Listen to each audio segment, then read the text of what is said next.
이번 주 정치권 주요 이슈의 맥을 짚어보는 정치뷰 시간입니다. 정치부 한송원 기자 나왔습니다. 안녕하세요.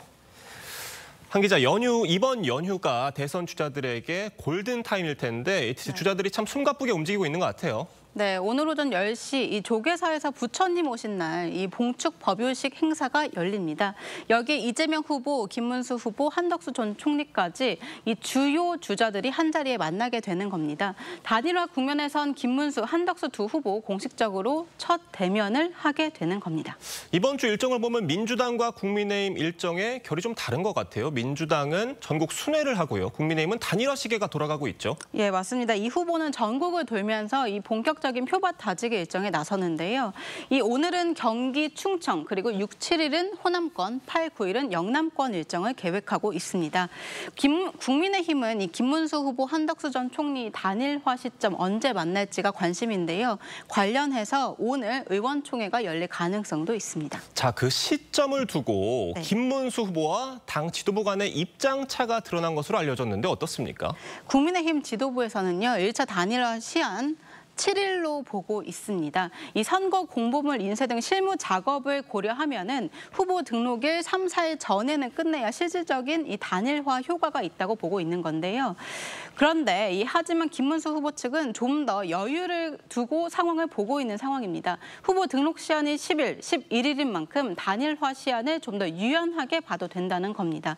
김 후보 측 관계자는 지금은 김문수의 시간이다 이런 말도 했는데 최대한 단일화 시기를 늦춰서 제2정당 후보로서 선거 조직력이나 정치 자금 등을 활용해서 이 지지율을 좀 더 끌어올리고 단일화를 나서는 거 아니겠냐 이런 해석이 나오고 있습니다. 김문수 후보는요, 단일화 네. 대상에 네. 한덕수 전 총리뿐만이 아니라 이준석 후보까지 포함시키자 이런 얘기를 한 것으로도 알려졌는데 구체적인 구상이 어떻습니까?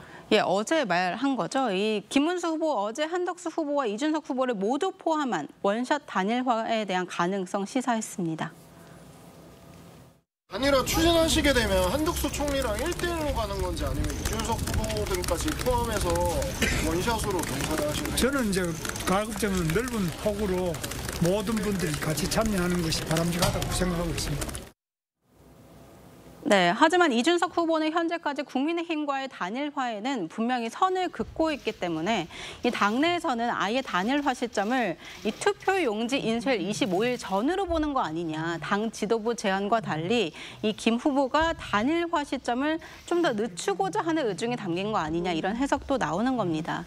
어쨌든 이 김 후보 측 입장을 고려해서 당 지도부도 애초 7일로 못 박았던 시한에 대해서 다소 조정 여지를 갖고 상황을 지켜보는 분위기고 의총이 열리면 의총 분위기도 분수령이 될 것으로 보입니다.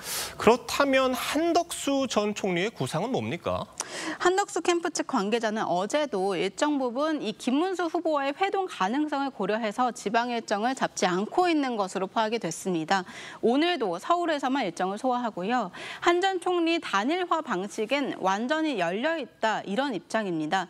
여론조사 당심, 민심 반영 비율, 토론의 여부나 방식 등 어떤 방식도 수용 가능하다는 겁니다. 한 전 총리는 언제든 김 후보와의 회동 가능성을 대비하는 만큼 사실상 공은 이 김문수 후보 측으로 넘어간 상황이다 이런 해석입니다. 그 양측의 입장 정리가 어떻게 되는지를 저희가 잘 지켜봐야 될 것 같은데 일단 단일화 그림이 나오고 난 다음에는 경선에서 2위를 했던 한동훈 전 대표의 역할도 참 중요할 것 같아요. 네, 김 후보는 경선 결과 발표 이후에 곧바로 한 전 대표에게 이 공동 선대위원장을 제안했습니다. 하지만 한 전 대표 어제 현충원 일정이나 첫 선대위 회의에 참석하지 않았는데요. 한 전 대표는 조금 더 생각해보겠다 이런 뜻을 전했다고 합니다. 한 전 총리도 이 한 전 대표와 접촉에 나선 것으로 전해지고 있습니다.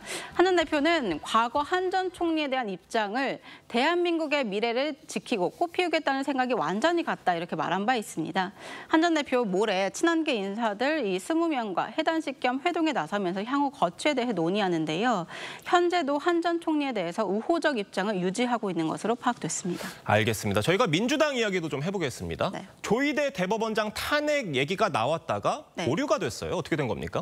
예, 어제 긴급 의원총회까지 열고 조희대 대법원장 탄핵 여부 논의했는데요. 결론은 일단 보류였지만 의원 대부분이 위헌, 위법으로 판단했다. 이렇게 말한 만큼 언제든 다시 테이블에 오를 수 있다. 이렇게 해석이 나오고 있습니다. 이재명 대표 대법원의 공직선거법 유죄 파기 환송 이후에 조희대 탄핵 목소리에 이 당에서 논의할 문제다. 이렇게 선을 그어왔습니다. 조희대 탄핵해라. 뭐 그건 나중에 얘기하고. 뭘 하라고요? 조희대 탄핵시켜주세요. 당에서 잘 알아나겠죠. 네, 하지만 어제 5월 15일 파기환송심 날짜를 바꾸라 이렇게 민주당이 압박했는데요. 민주당에서는 이미 대통령 당선 시에 이 재판이 자동 중지되도록 하는 형소법 개정안 속도전을 예고했고 대법관 수를 14명에서 30명으로 증원하는 법도 추진하고 있습니다.